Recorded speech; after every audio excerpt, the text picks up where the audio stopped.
CA के stock market में आपका स्वागत है। आज वीडियो में बात करते हैं ट्रेडिंग चार्ट एनालिसिस की। यानी किसी भी चार्ट को ट्रेड करने से पहले हमें क्या सोचना होता है या क्या देखना होता है।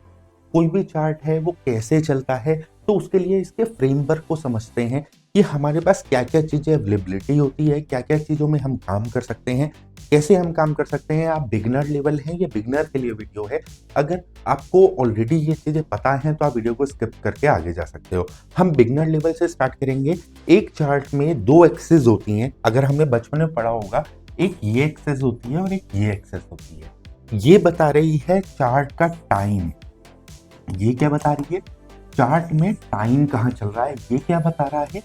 प्राइस का मूवमेंट क्या है। हमने बचपन में देखा है ना, एक ग्राफ बनता था, ऐसे हम ग्राफ बनाते थे।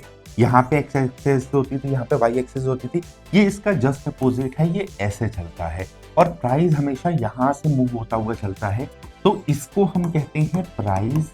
इसको हम क्या कहते हैं? प्राइस कहते हैं। और इसको हम टाइम से डिनोट करते हैं। अब इसको जो हम टाइम से डिनोट करते हैं, ये टाइम का मतलब क्या है?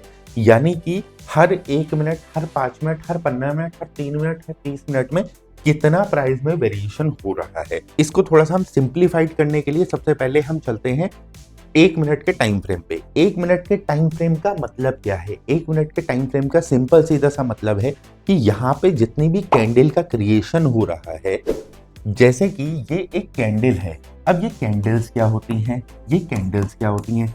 इसके बारे में बात कर लेते हैं। एक कैंडल डिनोट करती है अपनी बॉडी को और अपनी विक्स को। यानी ये होती है विक, ये होती है बॉडी।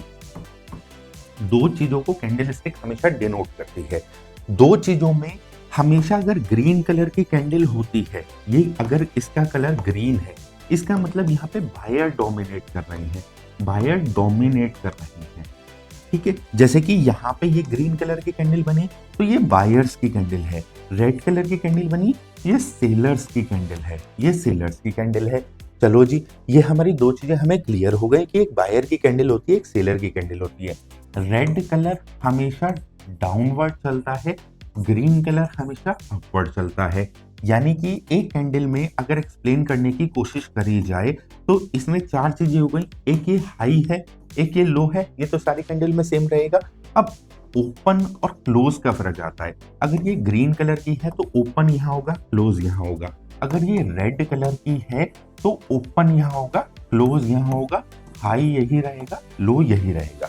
इतना सा ये कैंडल स्टिक आपको बताती है। टेक्निकल में हमें सिर्फ इतना ही बताया जाता है कि यहाँ पे इस तरीके की कैंडल बनती हैं। अब इसमें हमें बहुत सारी चीजें आगे आगे चलती हैं। अब ये जो कैंडल बनती है ये कितने टाइम फ्रेम की है वो ये डिनोट करता है। यहाँ से इस पॉइंट पे हमें टाइम फ्रेम दिए जाते हैं। ये हमें टाइम फ्रेम दिए जाते हैं ताकि हम इन कैंडल की फ्रीक्वेंसी को या इनके टाइमिंग को बदल सकें, ठीक है जी।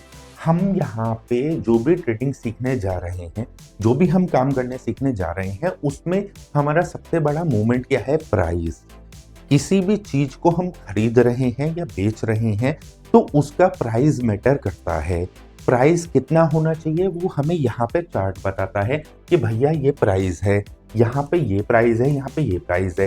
अब प्राइस में डाउनवर्ड एंड अपवर्ड मूवमेंट आता है। इस डाउनवर्ड मूवमेंट या अपवर्ड मूवमेंट को जो लोग कैप्चर करते हैं स्मॉल टाइम फ्रेम में। स्मॉल टाइम फ्रेम में उन्हीं के हिसाब से इनके नेम को डिनोट किया गया है। इनके नेम को उसी के हिसाब से डिनोट किया गया है। फॉर एग्जांपल ले लो इसका। भैया देखो, जो आज है ट्यूसडे, लेट्स से आज ट्यूसडे है, ट्यूसडे को ही बाय करूंगा और ट्यूसडे को ही सेल करूंगा और अपनी पोजीशन प्रॉफिट में काट लूंगा या लॉस में काट लूंगा। ये कौन है?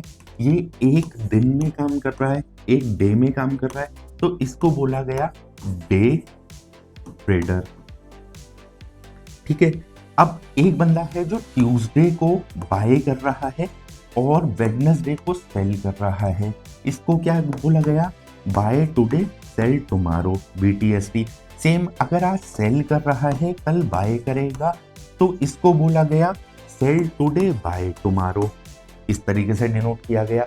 अब इससे थोड़ा सा टाइम फ्रेम बढ़ा लेता है। अगर कोई कहता है जी मैं तो आज खरीदूंगा और 1 हफ्ते में बेच दूंगा, 1 हफ्ते में वीक में सेल कर दूंगा। तो इसको क्या बोला हमने, इसको बोला स्विंग। ठीक है।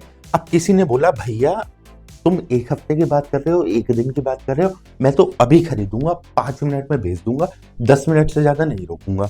उसको क्या बोला गया, उसको बोला गया स्विंग ट्रेडर, यानी सिर्फ उसको स्विंग कैप्चर करना है। अब ये बहुत सारे नाम आपके जहन में जुड़ते जा रहे हैं, swing, scalping, swing trading, intraday trader, BTST, STBT और long term investor, medium term investor, short term investor, ये बहुत सारी बातें हमें सुनने को मिलती हैं। लॉन्ग टर्म इन्वेस्टमेंट करो, शॉर्ट टर्म इन्वेस्टमेंट मत करो, इंट्राडे मत करो, गैम्बलिंग है, ये सारी चीज़ें हमें देखने के लिए मिलती हैं। इन चीज़ों को हम यहाँ पे धीरे धीरे सारी चीज़ों को कवर करेंगे। अभी हमें सिर्फ इतनी सी बात समझने की ज़रूरत है कि हमारा जो भी यहाँ पे प्राइस का मूवमेंट आता है, यानी प्राइस है, ठीक है, यहाँ पे एक बायर है, एक सेलर है, हम ऐसे मान के चलते हैं। इस स्क्रीन को मैं पहले आगे बढ़ा देता हूँ और मैं इसको हटा देता हूँ यहाँ से। ये प्लेन स्क्रीन है। अब प्राइस में कैसा मूवमेंट होता है, यहाँ पे बायर है एंड सेलर है। प्राइस यहाँ पे बायर ने खरीदा, यहाँ से बायर ने कहा और बिक रहा है, बिक रहा है, बिक रहा है, बायर प्राइस को बढ़ाता गया। यहाँ पे आने के बाद सेलर ने बोला कि भैया मैं इससे ज़्यादा पे नहीं करूँगा, मैं इससे ज़्यादा पे नहीं करूँगा। प्राइस यहाँ से नीचे आया, यहाँ पे बायर ने बोला मैं इससे नीचे नहीं जाऊँगा, तो प्राइस फिर ऊपर लेके गया। तो ये जो प्राइस का मूवमेंट, ये जो मूवमेंट है, इसी मूवमेंट को हम ट्रेडिंग के पर्सपेक्टिव में यूज करते हैं। अब ट्रेडिंग के पर्सपेक्टिव में कैसे यूज करते हैं, इसको आप ऐसा समझ सकते हैं कि अगर आपको ये पता लग जाए कि प्राइस का मूवमेंट यहाँ पे बायर डोमिनेट करने वाला है और यहाँ पे सेलर डोमिनेट करने वाला है, तो यहाँ से लेकर यहाँ तक के मूवमेंट को अगर मैं कैप्चर कर लूँ अगर इस मूवमेंट को, तो ये मेरा प्रॉफिट हो जाएगा, यहाँ पे मेरा प्रॉफिट हो जाएगा। इसी मूवमेंट को कैप्चर करने को हम ट्रेडिंग कहते हैं। यहाँ पे ये मूवमेंट के एनालिसिस करने को चार्ट पैटर्न या चार्ट ट्रेडिंग एनालिसिस कहते हैं। अब ये सारी चीजें होती कैसे हैं, ये सारी चीजें वर्क कैसे करती हैं, इसी के लिए अगला वीडियो मैंने बनाने के लिए बोल दिया है। अभी के लिए इतना ही।